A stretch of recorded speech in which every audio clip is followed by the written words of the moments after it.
decíamos en la introducción, Daniel, estuviste muchos años conviviendo con la tribu Pirahã, descubriste una serie de peculiaridades de su lenguaje, como por ejemplo la ausencia de números, de colores, de tiempos verbales, esa fijación quizá en el presentismo, y es una tribu que no precisaba de todo esto por cómo habían convenido su forma de vivir.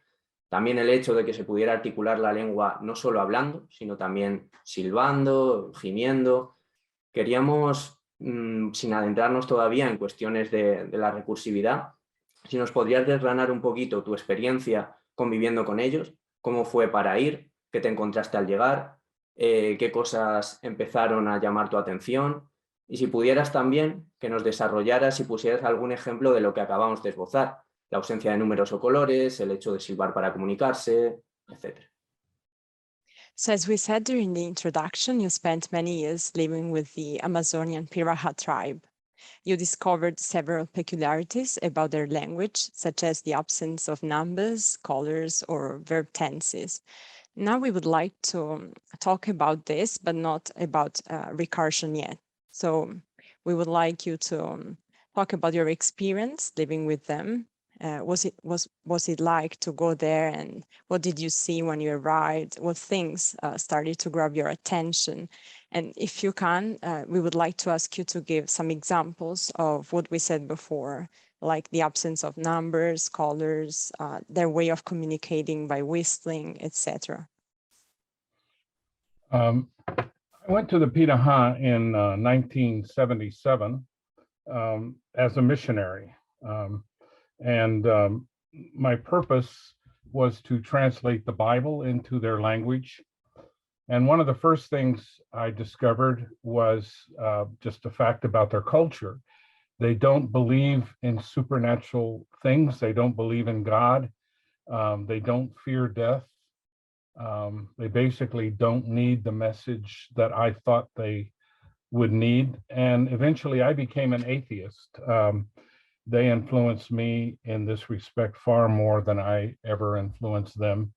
And I left being a missionary to become a scientist. I have lived with them a total of about 8 years, over a period of 30 years. I have published on every aspect of their language. And in my early years, I was a very strong Chomskyan linguist. In fact, for my first jobs in the US, Chomsky wrote letters of recommendation to help me get those jobs.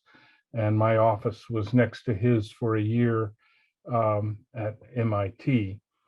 But I discovered a lot of things that Piraha do have, for example, very complex verb structure, much more complex than Indo-European languages. But I soon realized that they didn't use words for colors. They didn't have words for number. This was a very striking claim, and over the years, psychologists from the Massachusetts Institute of Technology, Stanford University, Columbia University, and Miami University have all been to the Pirahas with me to conduct their own research, and large teams of psycholinguists and linguists have come over many years, not all at once, to investigate a series of claims that I have made about the Piraha. I speak the language well. I know every living Piraha, and they know me because most of them grew up with me around. I was 26 years old when I went to the Piraha. I'm 70 now, so I've known them almost my entire life. Yo me fui a la tribu de los Piraha en el 1977 como misionero, con lo cual mi objetivo era traducir la Biblia a su idioma. Y una de las cosas que descubrí es que ellos no creían en cosas sobrenaturales. Por ejemplo, no creían en dioses y tampoco le temían a la muerte, con lo cual no necesitaban realmente mi mensaje. Y al final ellos influenciaron a mí más que yo pude influenciarles a ellos. Y de hecho yo me convertí en ateo, fui como misionero, pero volví como científico. Viví con ellos un total de 8 años y publiqué muchas cosas acerca de su lengua. Y en los primeros años yo era un lingüista chomskiano. De hecho, el propio Chomsky escribió cartas de recomendación para que pudieran contratarme y su oficina estaba cerca de la mía en el MIT cuando estuvimos ahí juntos. Sin embargo, más adelante descubrí cosas muy diferentes sobre la lengua de los Piraha, por ejemplo, sus estructuras verbales complejas, el hecho de que no tenían palabras para expresar colores o números. Y durante los años, muchos psicólogos del MIT, de la Universidad de Stanford, de Colombia, de Miami, fueron ahí conmigo para descubrir lo que yo también descubrí, y muchos lingüistas y psicolingüistas estudiaron, se dedicaron a la investigación ahí para ver si lo que decía era cierto o no. Y yo crecí con ellos, de hecho conozco a todos ellos porque me fui cuando tenía 26 años y ahora tengo 70. ¿Cómo es esto? Vamos, comentabas lo de que no tienen números, no tienen colores. ¿Cómo se dirigen a los elementos? Porque yo, por ejemplo, lo que he leído y lo que he visto en algún documental es que a lo mejor dicen hay unos pocos objetos o hay muchos objetos, pero no... ¿Cómo se relacionan con este tipo de cuestiones? ¿Nos puedes desgranar un poco todo? So you said that they don't have any numbers, any terms to express numbers. So how do they talk about objects? Do they say there are a few objects, there are many objects? Could you tell us a little bit more about this? Sure. Start with a mother and her children. You know, some people have asked me, do you mean that a mother doesn't know how many children she has? And my answer is yes, that's exactly what I mean. But a mother knows all of her children's names and she knows their faces. There's no question about who her children are.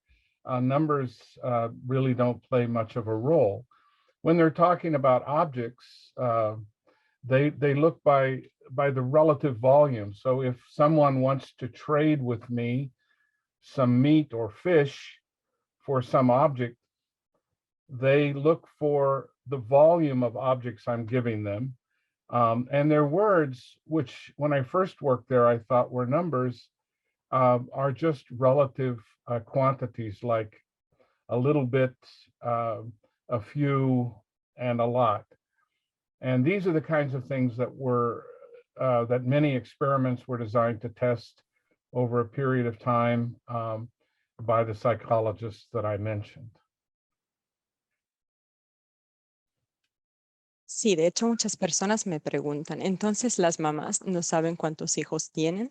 Realmente es así, pero conocen a sus hijos, los conocen muy bien, sus nombres, sus rostros. Solamente los números no juegan un papel muy importante para ellos. Y por lo que atañe a los objetos, pues se concentran en el volumen, en la cantidad. Por ejemplo, si le están vendiendo carne o pescado, pueden emplear palabras relacionadas con la cantidad. Son muchos, son pocos, son bastantes. Y de hecho esto fue uno de los temas más importantes de los experimentos de los psicólogos.